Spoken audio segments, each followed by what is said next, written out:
Hello mga idol, kumusta kayo? Okay lang ako.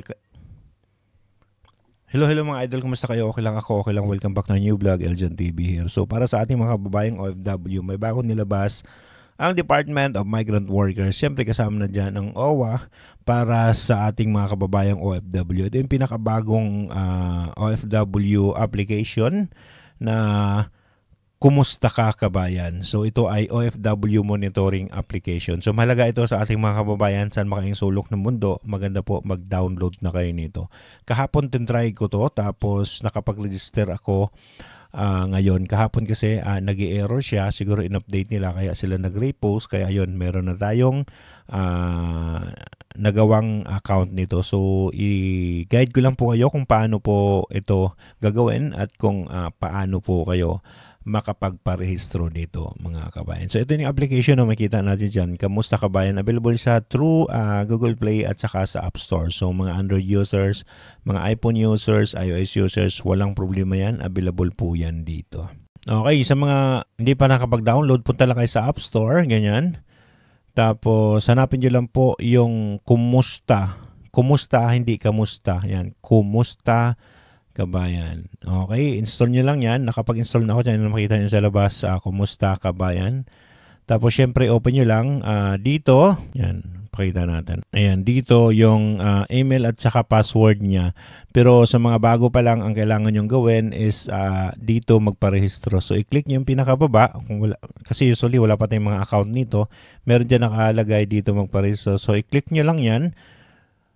Okay, so pagka-click nyo yan, ganyan yung lalabas niya automatic. So ang gagawin natin pag lumabas ng ganyan, i-open nyo ang inyong mga location. So ito siguro yung pinaka main problem noon kaya hindi makapagparehistro kasi yung location is hindi naka-allow. Kailangan naka-open yung ating location para makakuha tayo ng permission dito. Hindi siya madi-denied. So punta lang kayo sa inyong mga mobile settings, open nyo lang po ang inyong location para mabigyan tayo ng permission dito sa ating pagpaparehistro. So dito, personal information lang po yan. Email address, kailangan nyo na open nyo kasi dyan nila ilagay nyo inyong password at saka username. Siyempre, personal information nyo lang dyan. Last name, first name, middle name, suffix, birthday, gender. Tapos, meron doon kung saan kayo sa Pilipinas. Tapos yung pinakalas, yung mag-upload kayo ng inyong passport. Mahalaga pala, meron kang hawak na passport kasi hiningi din dyan yung passport number.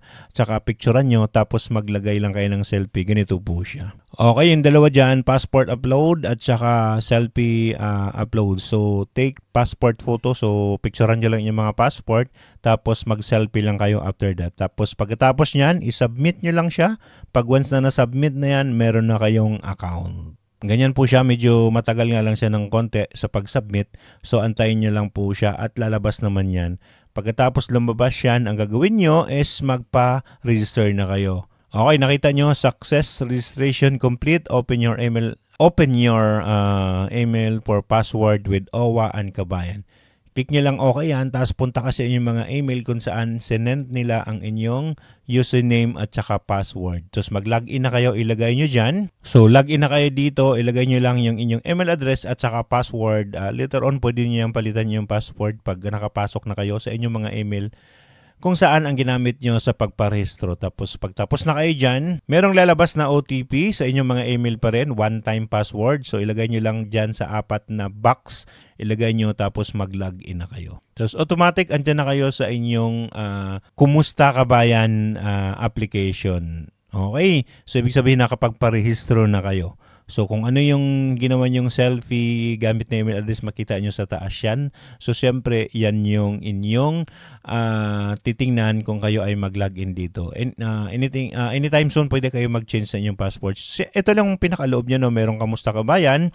Kumbaga parang survey yan. Tapos yung personal information. Sa personal information, dyan kayo pwede magpalit na inyong password. Ang mahalaga dito yung directory at saka yung iReport. So, tingnan natin yung iReport. Okay, so yan yung iReport pag binuksan nyo. So, mag-message kayo. Halimbawa, kailangan nyo ng tulong sa OWA, nangangailangan kayo, emergency, pwede nyo siyang ilagay dyan. Halimbawa, sinaktan kayo ng mga amo or something na gusto nyo i-report sa OWA. Yung mga mahalagang report lamang Tapos syempre mag-message kayo dyan, Tagalog, no worry. Tapos kung may picture kayo, i-attach nyo dito. Tapos i-submit nyo sa OWA or DMW, marireceive po nila yan. Ayan naman yung hotline directly Maharga, no? Andyan na yung 1348 hotline ng OWA, regional office. Andyan din yung overseas hotline. So mga hotline para sa overseas, available dito lahat ng country andyan. So pwede nyo rin po yung i-check. So maganda rin itong Kumusta Kabayan para sa ating mga, kumbaga parang OFW monitoring talaga every now and then.